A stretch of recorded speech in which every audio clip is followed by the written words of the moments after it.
इस वीडियो में पढ़ेंगे हम स्टैटिक जीके के 20 क्वेश्चन जो अपने भूगोल से संबंधित होंगे, खेल से संबंधित होंगे और कुछ जनरल साइंस से संबंधित होंगे और एमपी जीके या भारत जीके से संबंधित होंगे।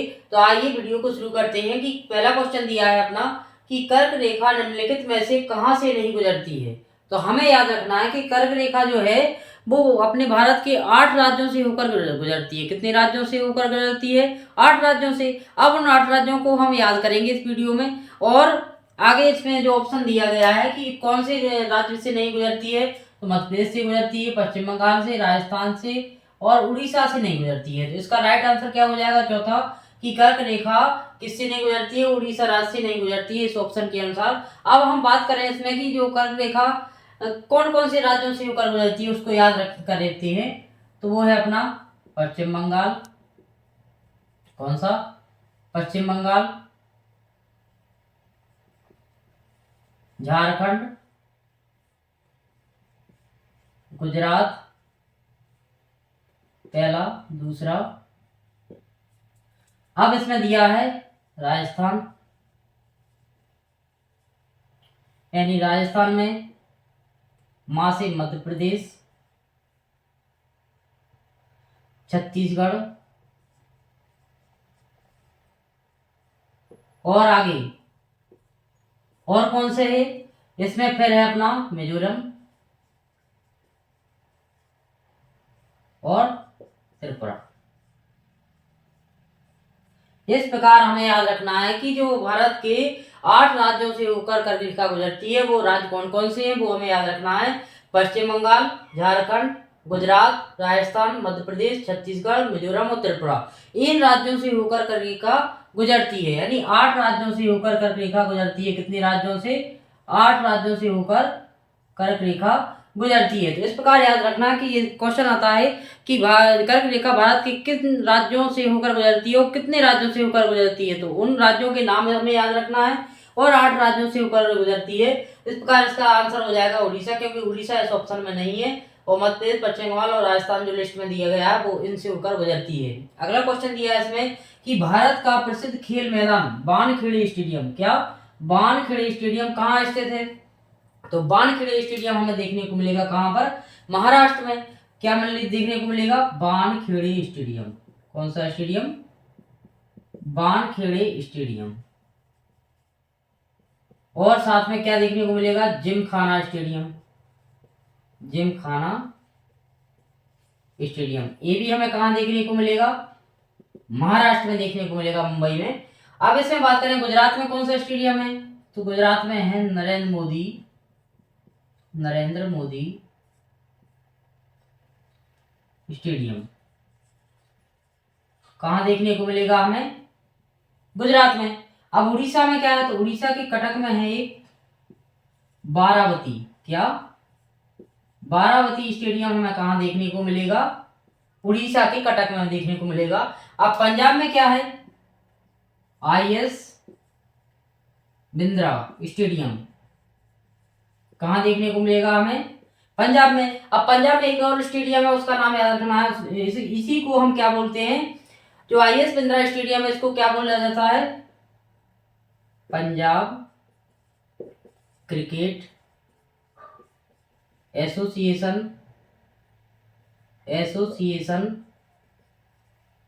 खेल मैदान, इसको बोला जाता है। तो इस प्रकार हमें याद रखना है कि गुजरात में नरेंद्र मोदी क्रिकेट स्टेडियम है, उड़ीसा कटक में बारावती स्टेडियम है, बानखेड़े और जिमखाना स्टेडियम हमें महाराष्ट्र में देखने को मिलेगा, मुंबई। और पंजाब में आईएस बिंद्रा स्टेडियम और पंजाब क्रिकेट एसोसिएशन खेल मैदान, इसी को बोला जाता है। अगला दिया है कि भारत में वन अनुसंधान संस्थान कहाँ स्थित है। तो आप सबने पढ़ा होगा कि भारत में जो वन अनुसंधान संस्थान है वो हमें कहाँ देखने को मिलेगा? देहरादून में देखने को मिलेगा। अब इसमें बात करें कि वन अनुसंधान संस्थान की स्थापना कब हुई? 1906 में हुई। कब हुई? 1906 में। इसका क्वेश्चन पूछा जा सकता है कि वन अनुसंधान संस्थान देहरादून में स्थित है, लेकिन इसकी स्थापना कब हुई? 1906 में हुई। अब दिल्ली में हमें क्या देखने को मिलेगा? भारतीय कृषि अनुसंधान संस्थान। तो हमें दिल्ली में क्या देखने को मिलेगा? अपना भारतीय कृषि अनुसंधान संस्थान। भोपाल में क्या देखने को मिलेगा? वन प्रबंधन संस्थान। तो भोपाल में हमें मिलेगा फॉरेस्ट मैनेजमेंट से संबंधित संस्थान देखने को मिलेगा। देहरादून में हमने पढ़ा है कि वन अनुसंधान, साथ में इसको भी कवर कर लेते हैं, वन अनुसंधान संस्थान कहाँ देखने को मिलेगा हमें? देहरादून में। अब लखनऊ में क्या है? तो लखनऊ में है विश्व औषधि अनुसंधान संस्थान। साथ में एक और देखने को मिलता है लखनऊ में वनस्पति अनुसंधान। वनस्पति अनुसंधान कहाँ देखने को मिलेगा हमें? लखनऊ में। इस प्रकार हमें एक क्वेश्चन के साथ साथ चार क्वेश्चन और ज्यादा क्वेश्चन भी कवर कर सकते हैं ऑप्शन के अनुसार, क्योंकि ऑप्शन के याद करते हैं तो हमें याद भूलने में दिक्कत नहीं होती है। केसर की सबसे अधिक मात्रा उत्पन्न होती है कहाँ होती है? कश्मीर में। कहाँ होती है? कश्मीर में। अब केरल के बारे में पढ़ेंगे। केरल को क्या कहते हैं? मसालों का बगीचा कहते हैं। क्या कहते हैं? मसालों का बगीचा।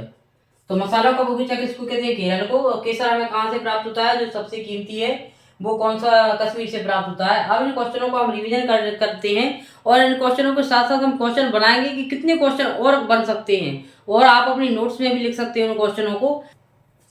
इस प्रकार इन क्वेश्चनों का हम रिवीजन कर लेते हैं कि रिवीजन करने से क्या होता है, हम कई क्वेश्चन कवर कर सकते हैं और आप नोट्स में भी लिख सकते हैं इन क्वेश्चनों को, ताकि एक क्वेश्चन से हम कई क्वेश्चन बनाना सीख जाएं।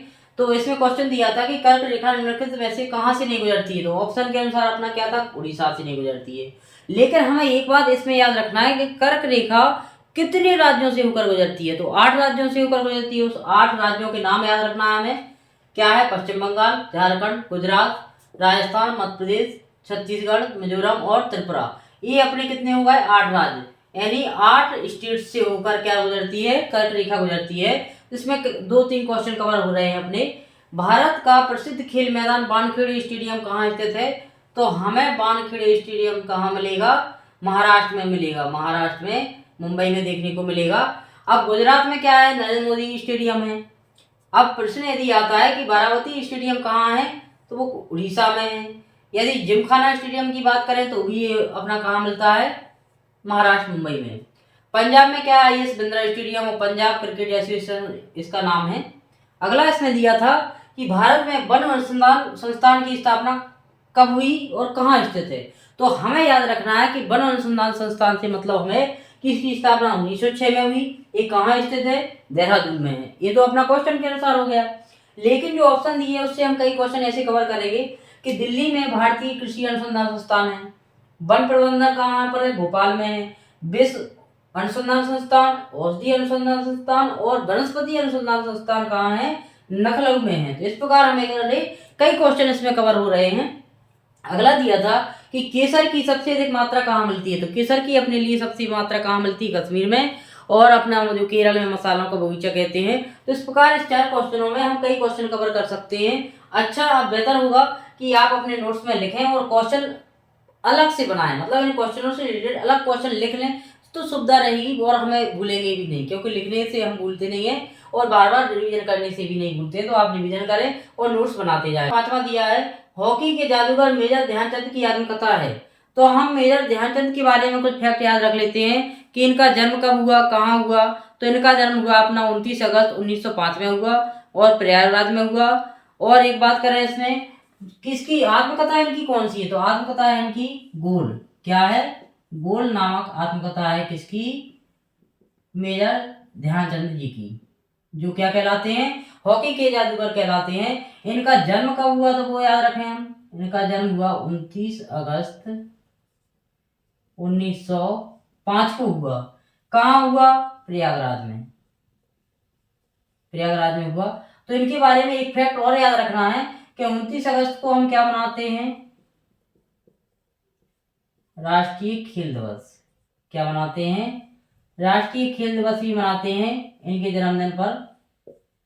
अब इसमें बात करें ये राष्ट्रीय खेल दिवस हम कब से मनाना शुरू किया है? 2012 से, यानी 2012 से हम राष्ट्रीय खेल दिवस 29 अगस्त को मनाते आ रहे हैं। और मेजर ध्यानचंद जी का जन्म 29 अगस्त 1905 को प्रयागराज में हुआ। उनकी आत्मकथा का नाम क्या है? गोल है। अगला इसमें दिया है क्वेश्चन कि क्रिकेटर जिसे पाम ट्री हिटर के नाम से जाना जाता है, ऐसा कौन सा क्रिकेटर है जिसको पाम ट्री हिटर के नाम से जानते हैं? तो उनका नाम है पॉली उमरीगर। क्या है? पॉली उमरीगर जी हैं। अब हम कपिल देव के बारे में याद रखते हैं। इनका शॉर्ट नाम क्या है? फेमस हरियाणा हरिकेन के नाम से जाना जाता है इनको। अब वीरेंद्र सहवाग को कैसे नाम से जाना जाता है? मुल्तान के सुल्तान। मुल्तान के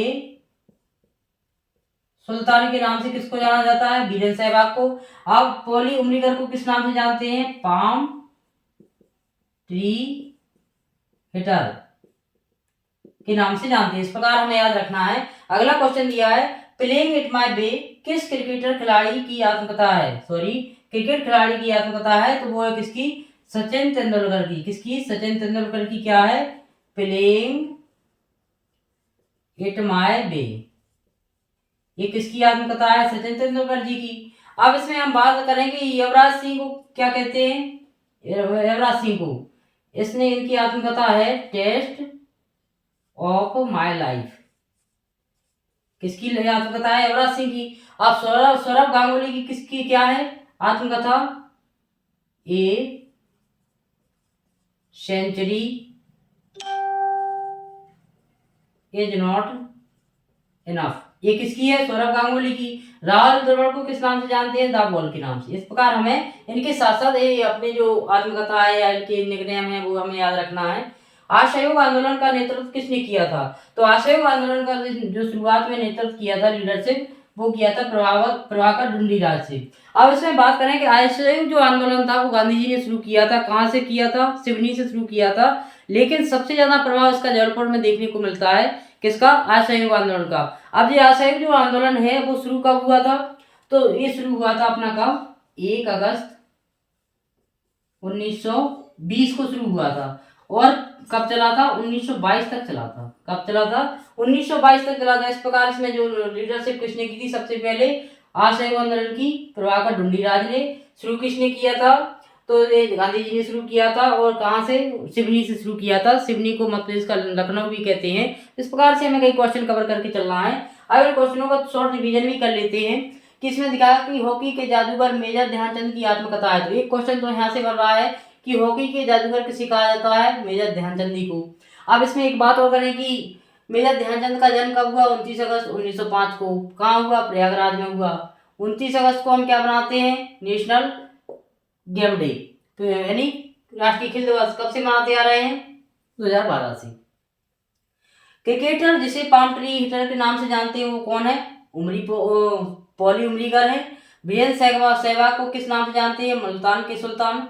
कपिल देव को किस नाम से जानते हैं? हरियाणा हरिकेन। अगला दिया है कि प्लेइंग इट माय वे किस क्रिकेट खिलाड़ी की आत्मकथा है? तो वो है अपनी सचिन तेंदुलकर साहब की। प्लेइंग इट माय वे युवराज की क्या है? युवराज सिंह की भाई साहब टेस्ट ऑफ माय लाइफ। और सौरभ गांगुली की a century is not enough. और राहुल द्रविड़ को किस नाम से जानते हैं? दावोल के नाम से। इस प्रकार हमें कई क्वेश्चन कवर करके चलना है। असहयोग आंदोलन का नेतृत्व किसने किया? लीडरशिप किसने की? सबसे पहले तो लीडरशिप की थी अपनी प्रभाकर ढूंढीराज ने, लेकिन गांधी जी ने शुरू किया था। इस प्रकार हमें क्वेश्चन को साथ साथ कवर करना है। कई क्वेश्चन इस प्रकार अपना नवा क्वेश्चन दिया है कि भारत में इंटरनेट की सुविधा कब से शुरू की गई? यानी कि जो हम इंटरनेट इस्तेमाल करते हैं मोबाइलों में, कंप्यूटर्स में, तो इसकी जो सुविधा है वो कब से शुरू की गई थी? 95 से। 1995 से इंटरनेट हम चला पा रहे हैं। यानी कि इंटरनेट की शुरुआत कब से हुई? 1995 से ये सुविधा शुरू हो गई थी अपने लिए। तो आज हम आराम से इंस्टाग्राम है और भी सब चीजें चलाते रहते हैं। कौन सा बायोमेट्रिक सेंसर की विशेषता नहीं है? Ban pattern, fingerprint, blood group या हैंड ज्योमेट्री। तो ब्लड ग्रुप किसका? बायोमेट्रिक सेंसर का विशेषता नहीं है। पीछे की ओर मुड़ने वाला एकमात्र पक्षी कौन सा है? तो पीछे को ऐसा पक्षी है हमिंगबर्ड। क्या होता है? पीछे उड़ने में सक्षम होता है। ऐसे हमें क्वेश्चन को रिवीजन करना है कि भारत में इंटरनेट की सुविधा कब से प्रारंभ हुई? 1995 से। बायोमेट्रिक सेंसर की विशेषता नहीं है ब्लड ग्रुप। और पीछे को उड़ने वाला पक्षी कौन सा है? हमिंगबर्ड। यानी हमिंगबर्ड एक ऐसा पक्षी है जो पीछे को उड़ने में सक्षम है। इस प्रकार यदि आपको हमारा वीडियो अच्छा लगा तो कमेंट करें और शेयर करें और चैनल को सब्सक्राइब करें। Thank you for watching. बहुत बहुत धन्यवाद। शेयर करें।